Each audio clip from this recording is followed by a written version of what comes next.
Hola hermanos y bienvenidos nuevamente al estudio de la palabra de Dios. Estamos estudiando el libro de Éxodo y esta es lección número 37 donde vamos a concentrarnos en la última parte del capítulo 22. Y en este capítulo, como podemos ver, tiene que ver con diferentes leyes humanitarias, leyes que tienen que ver con la sociedad, el comportamiento de los israelitas unos con otros, ¿verdad? Y esto es muy importante como podemos ver y vamos a ver en esta serie de lecciones. Estas leyes representan la base de una vida santa para el pueblo de Dios. Y mucho de eso tiene que ver en la forma en que se tratan unos a otros. Así que estas leyes humanitarias aquí al final del 22 son muy importantes. Vamos a comenzar pues. Y vamos a ver estas leyes, y son varias, ¿verdad? Pero todas tienen que ver con la sociedad, como estamos diciendo. Vamos a tomar esto en partes, ¿no? Versos 16 al 17 reflejan una ley. Vamos a ver lo que dice. Dice, si alguno engañare a una doncella que no fuere desposada y durmiere con ella, deberá dotarla y tomarla por mujer. Si su padre no quisiere dársela, él le pesará plata conforme a la dote de las vírgenes.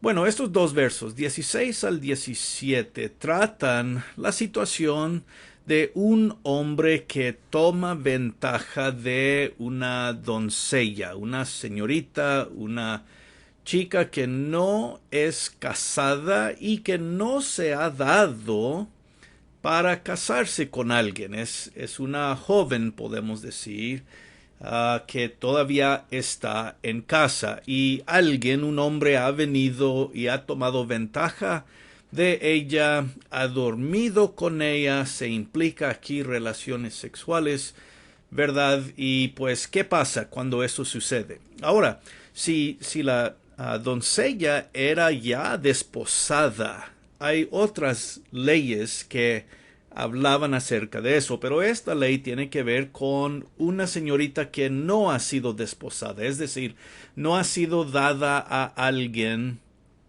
para casarse con él. ¿Y qué pasa en esta situación? Bueno, esta ley decía que el chico o el joven, el hombre, ¿verdad? Tenía que dotarla, es decir, pagar el precio de las doncellas para casarse con ella y debería tomarla por mujer. En otras palabras, si alguien cometía este pecado, podemos decir, parte de lo que se tenía que hacer es tomarla por esposa. Y esto era más para su protección, hablando de la doncella, ¿verdad? Porque si ella ha sido afectada de esta forma sexualmente, entonces esto llega a ser un problema más adelante cuando sí es tiempo para casarse, ¿verdad? Y por eso se tenía que pagar un precio para dotarla, y la consecuencia de su acción era de tomarla por esposa. Entonces, esto prohibía la práctica de un hombre ir a una doncella, aprovecharse de ella, tener relaciones sexuales y luego dejarla como si fuera nada.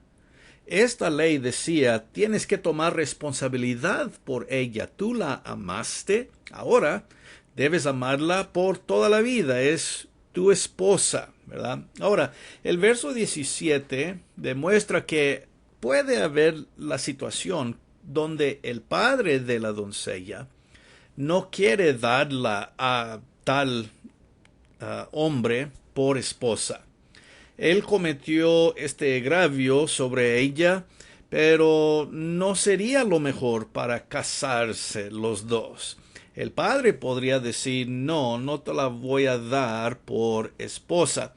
Sin embargo, todavía el hombre tenía que pagar el precio por lo que ha hecho, y por eso el verso 17 dice, le pesará plata conforme a la dote de las vírgenes. Entonces la consecuencia aquí era que solo tenía que pagar, vamos diciendo, el precio de una novia para ser esposa, pero no tenía que tomarla por esposa. El padre podría hacer vamos diciendo, cambio, ¿verdad? Por cualquier razón. Tal vez no iba a ser algo bueno, ¿verdad? Y no debe entregarla por ser esposa de este hombre, por diferentes razones, ¿no? Podía haber esta situación donde se pagaba el precio solamente, pero no tenía que tomarla por esposa, al criterio del padre de la doncella, ¿no? Entonces, otra vez, vemos aquí la protección de las mujeres. Esto es más que todo lo que estamos viendo. La idea de que las mujeres deben ser respetadas, tomadas por esposas en una relación que va a perdurar toda la vida, pero no solamente para que alguien se aproveche de ellas, tomar ventaja de ellas, tener relaciones sexuales con ellas y luego dejarlas como si fueran nada. Entonces, por eso esta ley era tan importante en la práctica de los israelitas. Bueno, el verso que sigue es otra ley completamente diferente. El verso 18 dice, a la hechicera no dejarás que viva. Esta ley no tiene nada que ver con los versos que vienen antes. Esta nada más era una ley dada a la sociedad en general tocante a la hechicería, tocante la práctica de la magia, prácticas, vamos diciendo, claro, malignas. Y en este caso se dice que la pena de este pecado era muerte. Y la razón es esta. Si se practica la hechicería por alguien, esto le está robando la gloria a Dios. Hay solo un Dios. Y no se debe practicar la magia o podemos decir este tipo de vida porque esto niega la existencia de un Dios. Y por eso se dice que no se le debe permitir vivir. Es interesante que todas las sociedades en la antigüedad tenía este tipo de ley sobre la práctica de la magia, la hechicería, que involucraba muchas cosas, ¿no? Muchas veces hasta involucraba el uso de drogas y cosas por el estilo, ¿verdad? Para afectar a las personas que practicaban tal magia. Y todas las sociedades tenían leyes como esta. Muy interesante. Una ley en particular decía que se debería ahogar a una mujer que practicaba hechicería. Se la llevaba a un lago, a un río y se le tenía que matar en el agua. No sé exactamente por qué, pero el punto que estoy diciendo o que quiero resaltar aquí es que todas las sociedades veían esta práctica como algo malo, que no se debería practicar. Y claro, podemos ver la importancia de esto aún en nuestros días. La práctica de la magia, la práctica de los hechiceros y todo lo que eso implica y puede involucrar, nunca es algo que la Biblia dice que es algo bueno. Siempre es visto como algo malo y algo que debe ser, pues claro, no practicado por el pueblo de Dios. Y por eso esta ley tenía la pena de muerte para los que practicaban tal cosa. Y bueno, hay varios textos en el Antiguo y el Nuevo Testamento que hablan acerca de esta práctica siendo algo malo, ¿no? Esto conjunto con el verso 19, que también no tiene nada que ver. Estas leyes son muy distintas, pero vemos la importancia. Dice, cualquiera que cohabitare con bestia morirá. Esto habla de la práctica de los cananeos que tenían algo muy horrible, ¿no? La idea de tener sexo o relaciones sexuales con algún animal, ¿no? Y pues claro, esto es prohibido por Dios porque esto es una violación de la ley que tiene que ver humanos con humanos, animales con animales, ¿verdad? Dios creó todo según su género. Los perros para los perros, gatos para los gatos. Es decir, el mundo de los animales, pues, es un mundo para los animales. Pero los seres humanos tenemos relaciones unos con otros, según el género con el cual Dios nos creó. Entonces, cuando un hombre o una mujer cruza ese género, y llega a tener relaciones sexuales con un animal, es una violación contra la ley con la cual nos creó Dios, siendo importante entender que Dios nos creó según género y humanos con seres humanos es lo que se debe practicar, no seres humanos con animales, ¿verdad? Lo cual era, pues claro, una violencia del principio más alto que tiene que ver con la creación de Dios. Dios nos creó con ciertos parámetros y ciertos límites y debemos respetar esa estructura de la creación con la cual nos hizo Dios, ¿no? Ahora, anoten que estos dos versos, el 18 y el 19, la hechicería y esta práctica de tener relaciones sexuales con los animales, la pena de ambos es muerte. No solamente es un pecado que pues se puede remediar con cierto sacrificio. Estos dos eran pecados que se tenían que condenar con la muerte, ¿verdad? Porque su agravio era tan grande, tan, vamos diciendo, contra la ley de Dios, que la pena era la muerte, tenían que pagar con su propia vida, lo cual nos significa, ¿verdad?, qué tan importante estos dos eran, estas dos leyes. Bueno, el verso 20, otro, vamos diciendo, diferente, otra ley distinta, dice, el que ofreciere sacrificio a dioses, excepto solamente a Jehová, será muerto. Así que el tercer momento cuando se menciona la pena de esta acción siendo la muerte. Y otra vez podemos ver estos tres casos muy graves. Cuando alguien ofrece sacrificio a otro Dios, niega al único Dios que en verdad existe, Jehová. Entonces, si se practicaba la idolatría, la pena era muerte, porque uno, como ser humano, siendo creado, decide adorar a algo o alguien más que en verdad no es Dios. Ese es un gran problema, un agravio supremo, podemos decir.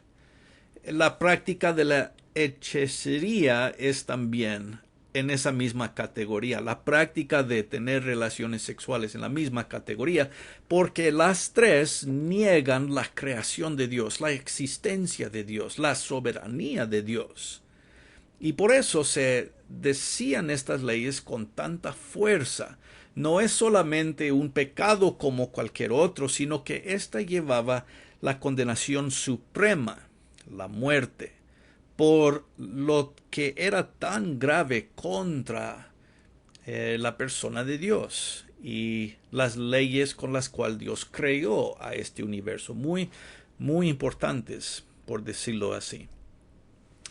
Ok, esto pues nos lleva a la siguiente sección. Si vemos estos versos, el 21 al 27, estos versos todos tienen que ver con el tratamiento de aquellos que, vamos a decir, eran más desafortunados. Estas leyes tienen que ver con los pobres, con las viudas, con los huérfanos y con los extranjeros, personas que no eran israelitas, sino que vivían con Israel. Estas clases de personas muchas veces no tenían protección en la sociedad, no tenían alguien a su favor tanto y por eso eran clases de personas que se tenía que tener más cuidado de ellos, se tenía que tratar con más gracia, proveer por ellos y no tomar ventaja de ellos, ¿verdad? Entonces, estos versos 21 al 27 tienen que ver con esta idea, leyes sobre el tratamiento de los pobres, las viudas, los huérfanos, los extranjeros. Entonces, es una como mini sección aquí. Vemos el 21 dice, y al extranjero no engañarás ni angustiarás, porque extranjeros fuisteis vosotros en la tierra de Egipto.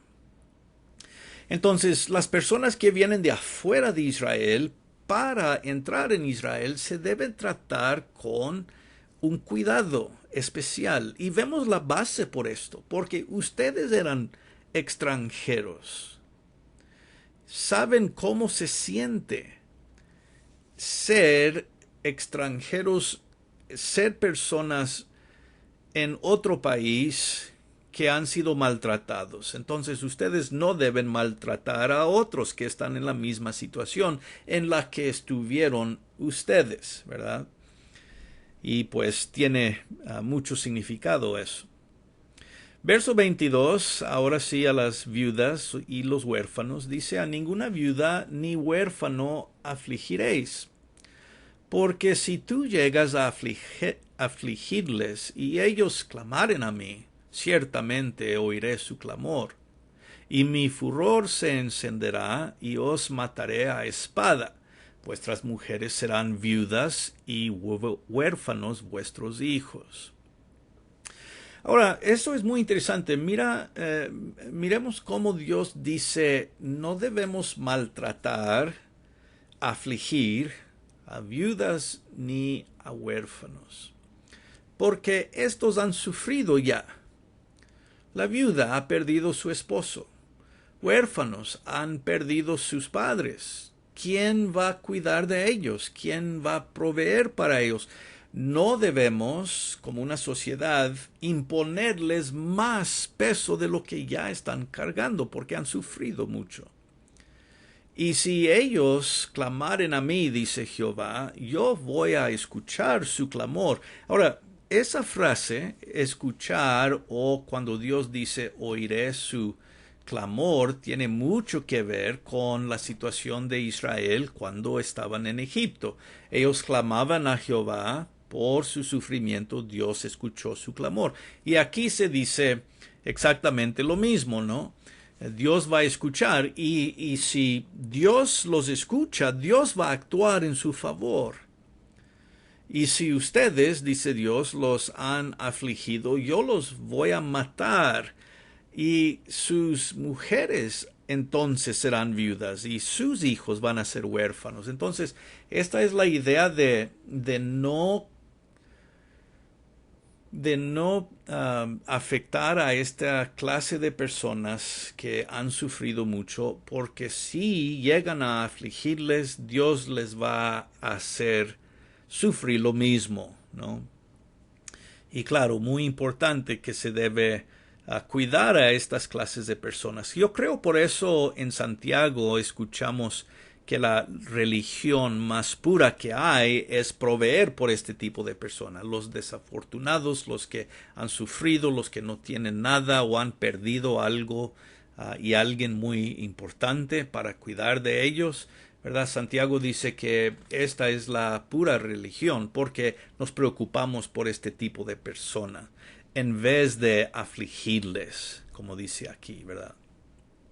Ahora lo que sigue en estos versos 25 y en adelante tiene que ver con el préstamo de dinero. Dice, cuando prestares dinero a uno de mi pueblo, es decir, otro israelita, al pobre que está contigo, no te portarás con él como logrero ni le impondrás usura.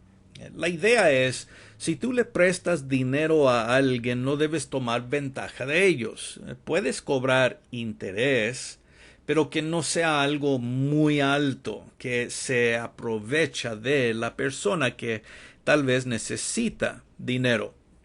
Y el 26 y el 27 también tiene que ver con esta idea de préstamo. Dice, si tomares en prenda el vestido de tu prójimo, a la puesta del sol se lo devolverás. porque solo eso es su cubierta, es su vestido para cubrir su cuerpo, en que dormirá, y cuando él clamare a mí, yo le oiré, porque soy misericordioso. Bueno, claro, esa última parte, como lo que se decía acerca de viudas y huérfanos, implica que Dios va a responder por los pobres. Y aquí se está hablando de los pobres. Si el pobre, el que no tiene nada, por eso hay este énfasis sobre su vestido, ¿verdad? Necesita ese vestido para dormir a veces, ya cuando era noche, ¿verdad? Los pobres no tenían mucho, no tenían casa tal vez, y solo tienen cubierta, su propio vestido, su saco, por decirlo así. Y no debes quitarle a alguien esto más de un día. Esto todo refleja la idea que sí a veces se trataban a los pobres con un interés especial. Y vemos otra vez que Dios dice, yo voy a escuchar su clamor y yo soy misericordioso. Entonces Dios le dice al ser humano que es más afortunado a todos aquellos que quienes tenemos lo necesario para la vida, cuidar de, proveer a y no tomar ventaja de los pobres. Hay que cuidar de ellos, no aprovecharnos de ellos. Hay que tratarles con dignidad, no robarles su dignidad. A las viudas debemos tener esta misma clase de consideración. Han perdido su esposo. A los huérfanos han perdido sus padres. Esto debe pesar el corazón del ser humano para no tomar ventaja de ellos, claro, pero también para cuidar de ellos. Estas eran las responsabilidades humanitarias, las responsabilidades a la sociedad en general, ¿no? Bueno, en los últimos versos que quedan, versos 28 al 31, seguimos escuchando más leyes en general. No injuriarás a los jueces, ni maldecirás al príncipe de tu pueblo. Verso 28. Ahora, hay una cosa importante aquí. La palabra usada, o traducida, mejor dicho, aquí, jueces, por la Reina Valera, no es una muy buena traducción. Viene de la palabra que se traduce la mayor parte del tiempo como Dios. La palabra hebrea es Elohim.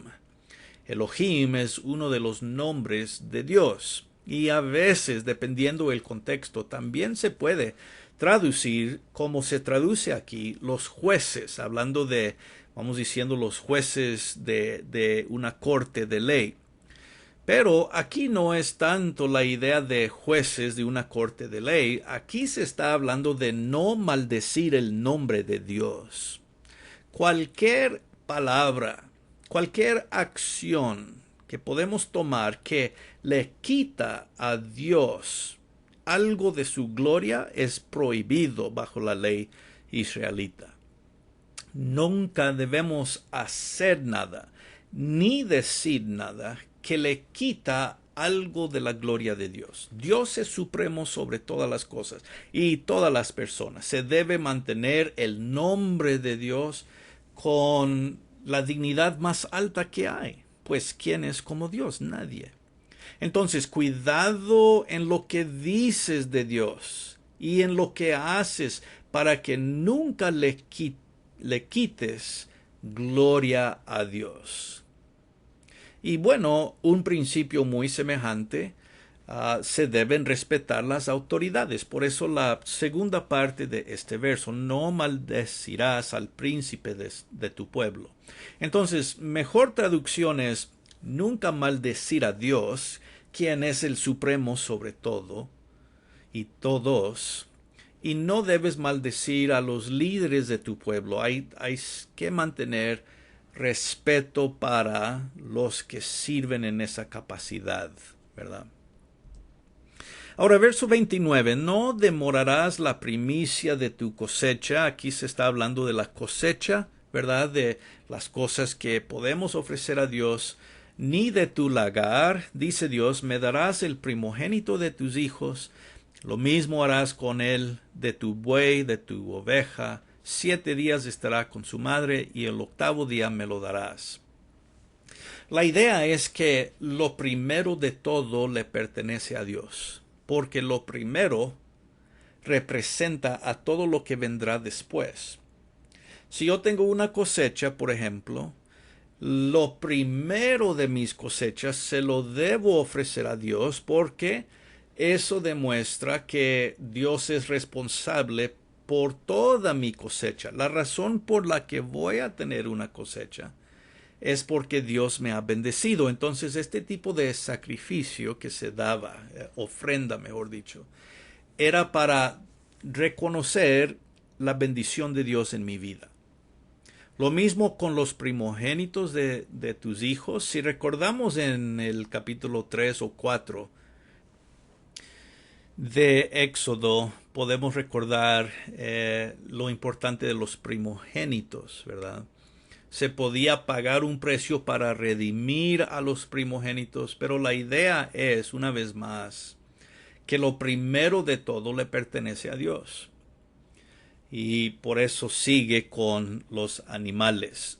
Se debe reconocer que Dios es quien nos está bendiciendo en nuestra vida de todas formas. Y esta ofrenda reconocía esa importancia.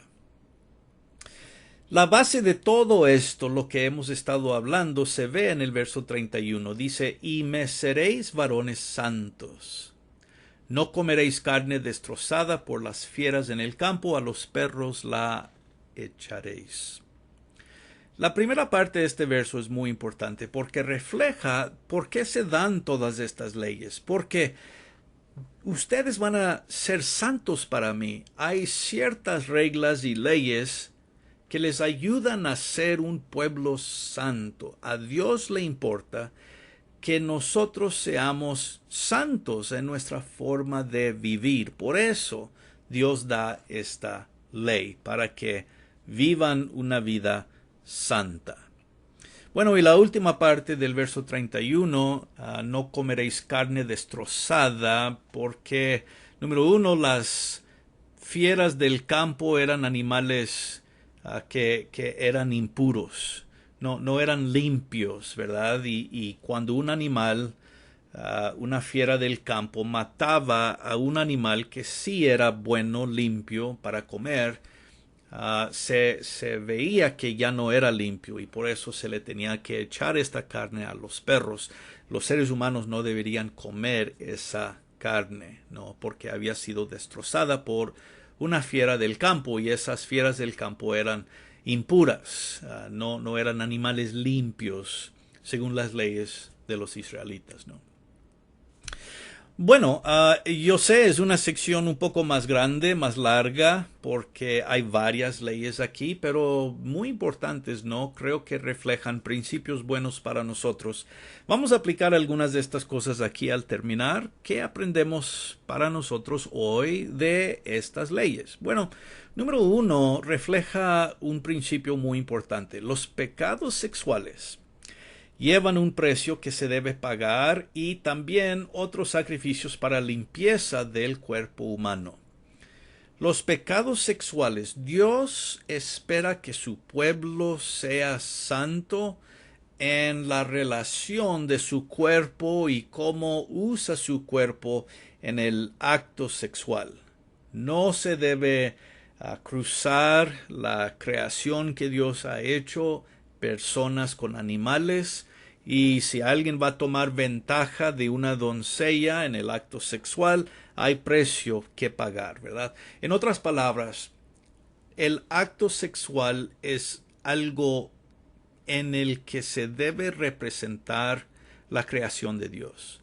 Reconocemos a Dios aún en esa parte tan íntima en nuestras vidas, ¿no? Esa es la idea. Número 2, la hechicería nunca ha sido algo agradable a Dios. Y por eso la condenación era la muerte. Ni en el Antiguo Testamento ni hoy en día es algo agradable a Dios. Debe ser en verdad tratado de una forma que refleja lo que es algo horrible, porque le quita a la gloria de Dios. Número 3, las leyes de Dios representan normas que llevan a una buena vida, ¿no? Estas leyes son dadas para que el hombre tenga una buena vida.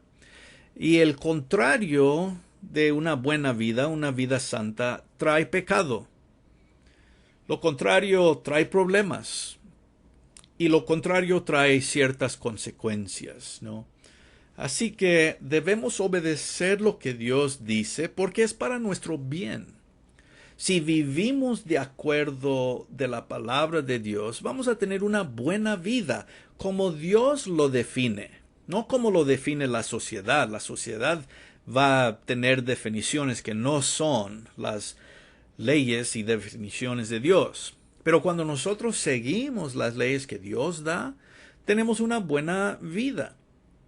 Y no tenemos que enfrentar el pecado así como otros problemas y consecuencias que vienen cuando nosotros cruzamos las leyes, el diseño, la estructura de Dios para nuestra vida. Este principio es tan importante hoy, ¿que no? Número 4, Dios se preocupa por los pobres, las viudas, huérfanos y extranjeros, los desafortunados en la sociedad. Nosotros también. Si a Dios le era importante cuidar de esta clase de personas, es importante para Dios todavía, ¿verdad? Otra vez me refiero al pasaje de Santiago, donde dice que esta es la religión. La forma de servir a Dios es de cuidar de este tipo de persona cuando podemos, y no afligir más a este tipo de personas porque han sufrido tanto ya. Hay que cuidar de ellos. Y una vez más, como acabamos de ver, todo esto junto, todas estas leyes que se están hablando aquí, no es solamente para poner límites y controles, más es para comunicar lo que número 7 dice aquí. El pueblo de Dios debe ser un pueblo santo a Jehová en su corazón y en la práctica del diario vivir, ¿verdad? Estamos queriendo ser el pueblo santo de Dios, y por eso Dios les da estas leyes a su pueblo.